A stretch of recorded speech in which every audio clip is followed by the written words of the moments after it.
Hi, Miranda here from the Guitar Path.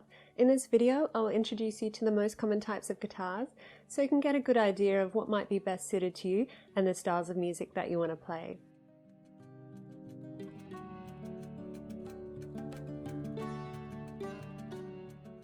I'm going to start with a steel string acoustic, which is very popular, probably the most popular guitar that I see coming into my teaching studio. We've got a big body and a sound hole, and together these form a natural amplification system, meaning that you don't actually need to plug these guitars in to get a decent sound. These guitars are used a lot in folk music, rock, pop, country, acoustic blues, bluegrass, and so many other genres from around the world. They can be quite a big guitar. I'm actually really tall and it's perfect for me, but if you're of a smaller stature or you've got hands that are on the small size, maybe look into getting either a parlor guitar or a 3/4 size, or sometimes they're just referred to as small-bodied guitars.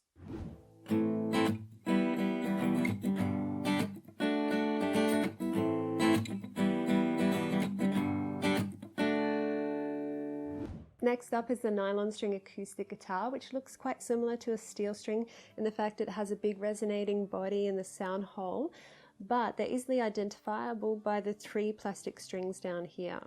The different string composition makes for a more mellow tone, and they're quite soft for both the fretting and the picking or strumming hand.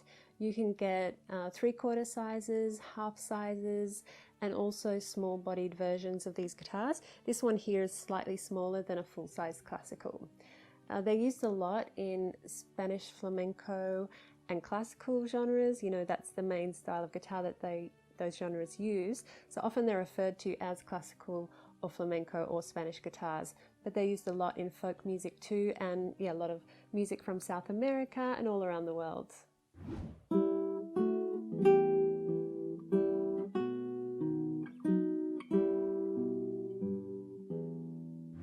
Next we have the solid bodied electric guitar, which are often just referred to as an electric guitar. They're quite thin, the bodies are really small, and they're solid, so they don't actually have, the hollow chamber and a sound hole that, provides a natural amplification. If you have a listen to them played acoustically,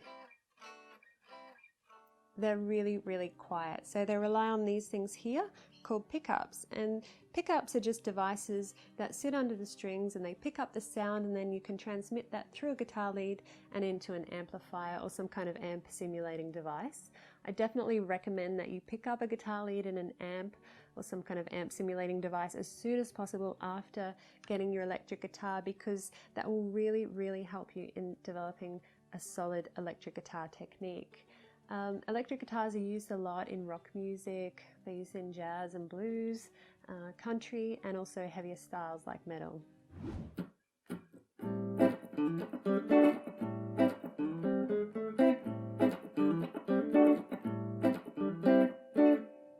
Next up are these beautiful guitars here called Gypsy jazz or manouche guitars.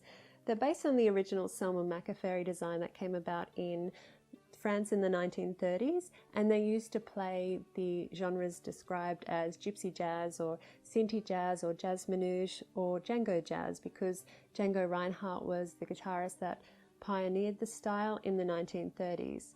They can have a quite intense sound if they're played traditionally, which is, usually a little bit behind the rosetta and with a really quite a hard attack.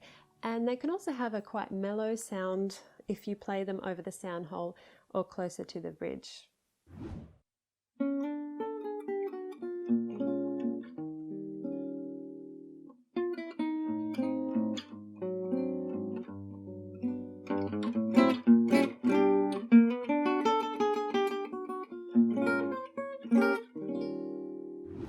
Next up is the hollow-bodied electric guitars. This one here is a big one called a Jazz Archtop, and you can play it acoustically because it's hollow and it's got the sound holes here, but they really are designed to be plugged in for that electric guitar sound.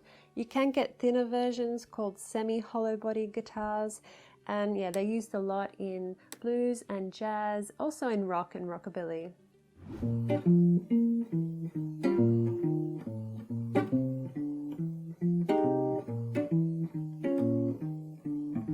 Just a quick note about acoustic guitars. It is possible to electrify or amplify them with either a microphone positioned in front of the sound hole or somewhere a little bit further back, or you can buy a guitar with an inbuilt pickup, or you can install one afterwards. So this guitar here has two little pickups, and that connects to a jack input, and that actually didn't come with the guitar when I bought it. I just got a guitar repairer to pop that in for me. There are other ways you can amplify the guitar. You can use a little microphone that clips onto the sound hole. You can use a little pickup that sits, you can stick it onto the front of the guitar, and you can also use one of these floating pickups, which you just position underneath the strings and it just slides on here, and that actually gives this guitar more of a jazz archtop electric kind of sound. One more thing to consider is getting a guitar with a cutaway. This is a cutaway here, and it's just the section of guitar that looks like it's kind of missing.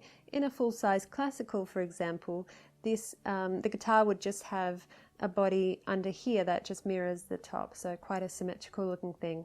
Having a cutaway allows you to access the uppermost parts of the fretboard, so you can do some fancy lead guitar or just really high sounding chords. It's not necessary that you do get a guitar with a cutaway, but if you have a feeling that you want to do some fancy things on the guitar, it can be great to invest in one straight away. So let's review the different types of guitars that I covered today.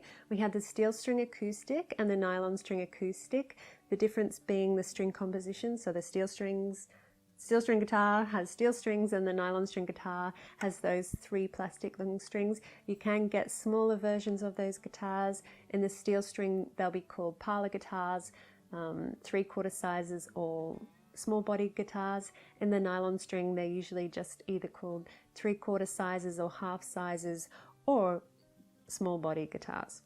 Then we have the solid bodied electric, so they rely on the pickups for their sound, and you definitely want to budget for an amplifier and a guitar lead too.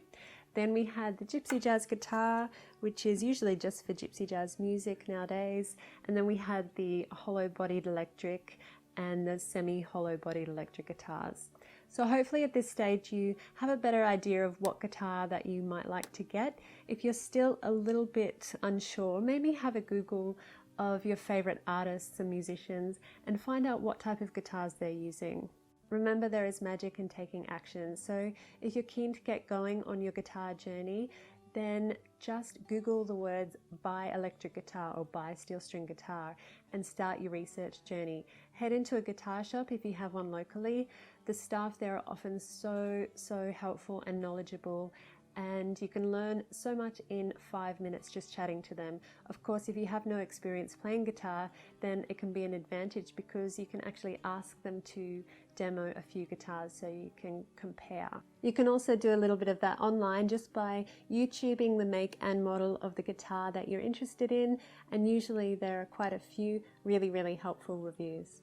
Thank you so much for joining me today. It's really been my pleasure to share my knowledge with you, and I hope it's helped you take a few steps on your guitar path. Hope to see you again soon. Bye.